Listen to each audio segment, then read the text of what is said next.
What is accessibility? I bet you heard this term before, so you have some vague idea about what it is, but I will explain it in a simple way. So accessibility is basically letting disabled people navigate, perceive, understand, and interact and contribute to the web, just like we do. So what are some basic accessibility initiatives? Of course, there are dozens of them, dozens of documents, but these are, in my opinion, most important. There is section 508, and there is Web Accessibility Initiative guidelines with 3 levels of priorities. So basically, what this document let you do. You can, they provide checklists which you can use to create great web app experiences for disabled people. So these are kind of basic rules, such as providing alternative texts or making documents readable without CSS. And basically, there are a lot of rules, so I won't tell them all. The best way you can check this out is just to read the spec. The Web Accessibility Initiative 1.0 is pretty old because it's like 13 years old. And Web Accessibility Initiative Guidelines 2.0 are from 2008. And they have, as I mentioned, 3 priority levels, where first level is obligatory and second level is like, maybe not must have, but you should obey this rule, and third level is voluntary. But what the hell it has to Power Rangers? And so we have HTML5, and it's all awesome and semantic. But also we have ARIA. What is ARIA? ARIA is accessible rich internet apps, but to understand what ARIA is, you should definitely understand what assistive technologies are. So basically, they're software or hardware which lets any disabled people perform actions they couldn't earlier perform because of their disabilities. Maybe you don't care about disabled people, but it's like 10% of world population, and if you count older people, like above 65, let's say, it's another 10%, so it's 20%. So it's a really huge group. So you should definitely watch out for them and make your apps accessible. To make an example of an assistive technology, the simplest example would be a wheelchair. And if it comes to technologies and web, it would be a screen reader or magnifier. For example, Chromebox is an assistive technology. So what you can do with ARIA? First of all, you can use ARIA roles. It's really simple, and it takes like 15 minutes to add ARIA roles to your HTML code. So you can set role attributes which tell what element does and what its purpose is. So it's really obvious. And what type of roles we have? First of all, landmark roles. They are most common, at least from my perspective, and I use them all the time when coding. These are regions considered as landmarks, so they help define the structure of the document. And some of them can be used only once in the document, just like IDs. For example, role main or banner or content info. These are only a few roles. We have also application, form, navigation, search. I won't be listing all the roles because you can check the spec, and that would be the best way to learn all the roles, and it would be pointless to name them all. You must remember that landmark roles can have HTML equivalents. For example, you have role navigation and also navigation nav element in HTML5. So basically, landmark roles let you move based on purpose of the content, not the type. Next type of roles are abstract roles. But I won't talk about them because they're abstract, and they're a foundation for ARIA roles, and they cannot be used because they are not implemented in API. These are command, composite, input, section, or window roles. But as I said, they're only abstract and they're base. Next roles, widget roles. As name speaks, they define elements which are parts of UI widgets, or they're entirely a widget.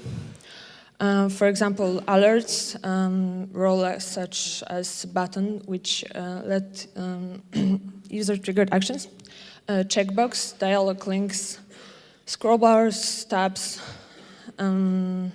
dialog sliders. So these are all UI elements. Next type of roles we can set are document structure roles, which aren't interactive at all. And they help describe structuring elements within your document and content. So for example, you can set role like article, which is a separate content on your site, definition, group, image, list, even presentation, or presentational elements like graphic elements which have no meaning, like decorative or divider spacer images. And it's all for roles. Next up, you can use states and properties. So what are states and properties? They explain relationships between elements and as if technologies can better interact, obviously, with your app. So some properties should be updated through scripting, such as sliders, because values are changing. All states and properties have a prefix of ARIA, because, as I said earlier, roles, you can use the role attribute, and states and properties have ARIA prefix. First of all, widget attributes. We said about widget roles, and you should use widget attributes as support for widget roles. So these are also for UI elements which receive user input and can process actions and support widget roles. These are attributes such as checked, disabled. So you can, for example, say whether you can use some controller or checkbox, whether they are hidden, so visible or not, whether the value is invalid or not, whether the orientation is horizontal or vertical, whether button is pressed or not, whether is it selected. And you can also define value, for example, value max and value min. Next up are live region attributes, which are very, very important because what if you have great app with JavaScript and Ajax and a lot of stuff going on, and how a screen reader can check whether something changed within your app? Well, they can't, unless you set live region, which says that this region is meant to be updated. So the screen reader will check this region even without focus. So they will indicate whether the change occurred or not. And it would be extremely difficult without these regions to say so. So you can have ARIA atomic, busy, live, and relevant. Of course, most important feature is ARIA live, which indicates whether the region is live. This is an example from Twitter, and screen reader wouldn't know whether the region is updated or not. And you have a counter of characters. So if you would be coding such a widget, you should definitely set an ARIA live role for the counter. So the screen reader would read that the number is decreasing as you type. ARIA live has different settings. So you can use, of course, default is off, so the change won't be announced. But you can also try ARIA polite, and then the change will be announced after the completed action. ARIA assertive, which means that that the action will be interrupted, but after some time. So as the name said. And root, which means that screen reader will interrupt immediately. There are two next set of attributes, drag and drop attributes, which are self-explanatory again. They're showing info about drag and drop elements and actions. So you can indicate drop effect, whether element, what happens when element is grabbed and is dropped on the target, and grabbed, so whether it's grabbed or not. And also relationship attributes, where they're showing relationships and associations between elements which cannot be deducted from the document structure. So we have, for example, ARIA owns, ARIA set size, or ARIA controls. So you can, for example, also deduct number of items in current list, or element number or position within the list. So that's basically all for like quick introduction to roles and properties. But there is also one important thing when you are dealing with disabled people, because you must remember that these people often don't use a mouse. So how you manage focus when you don't have a mouse? Tab index. What are elements? What is tab index? It's a position of current element in tabbing order within your page and document. Originally, it was implemented in Internet Explorer 5, so pretty few years ago. It's supported in Opera, WebKit-based, and Gecko-based browsers, so you can use it freely. You can use it on few elements, such as area, button, input, or select text area.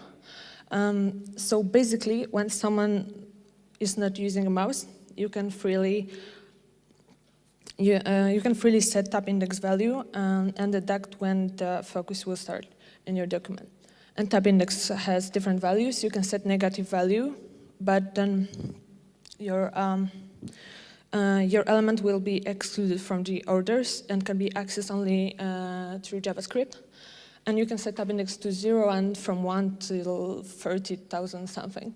So you can basically set the order of your elements and how they will be read, in which order.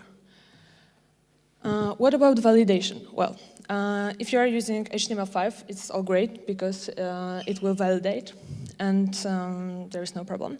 But if you are using HTML, XHTML1 or HTML4, they won't validate. So if you really need to use these doc types, the only thing you can do is create a custom doc type definition, or you can use, for example, one which, for example, Steve Faulkner did, and try to validate it that way. And what about browser support?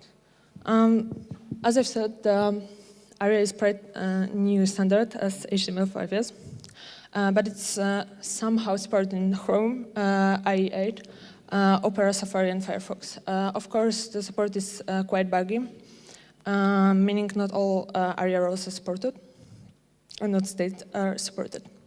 There is also some mobile support.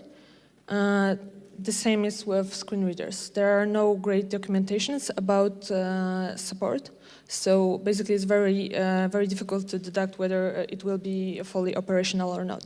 So when using ARIA, it's better to try graceful degradation because you're not entirely sure that all roles will be supported within all screen readers and other assistive technologies.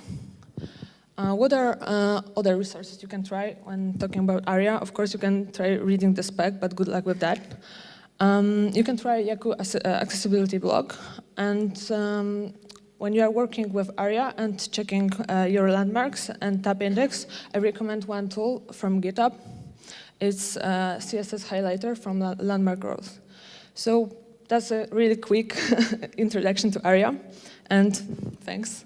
And if you have questions. You said about that the HTML5 has some elements that somehow duplicate the ARIA landmark roles. Which one should we use? Should we stick to the HTML5 because it's cool, or should we use both, actually? Well, are you using HTML5 in your project? So it's kind of painless to add ARIA roles. I mean, it won't hurt. It will validate, so why not? Even if it's equivalent, for example, like I said, you have nav element and you add role navigation. So I would use both. I mean, that's what I do. Sorry, just to add to your answer is that screen readers, for instance, already have support for WAY ARIA, but they might not all have support yet for the native roles. So if you use nav, in theory, the role of navigation is already there, but screen readers might not understand it. So if you add WAY ARIA roles in addition to that, it won't hurt, as you say, and it's already known to be supported. Let's say I'm totally new to accessibility, but I know how to make web pages. I did a few. And what kind of tools would you recommend for me so I can make my pages look good and how I can test they look good? I mean, what screen readers are the best ones or most popular ones that I can try my pages on them? And what So other portfolio of tools is recommended for me? So you want like test accessibility, like checklist or something like that, or like Firefox extension? There's a Firefox extension for checking rows accessibility. But well, what I would recommend is just there are various checklists from W3C, so you can check them and just provide, for example, alt attributes and just read through the specification and try to apply that to your website. And if it comes to ARIA, you can try the Firefox extension.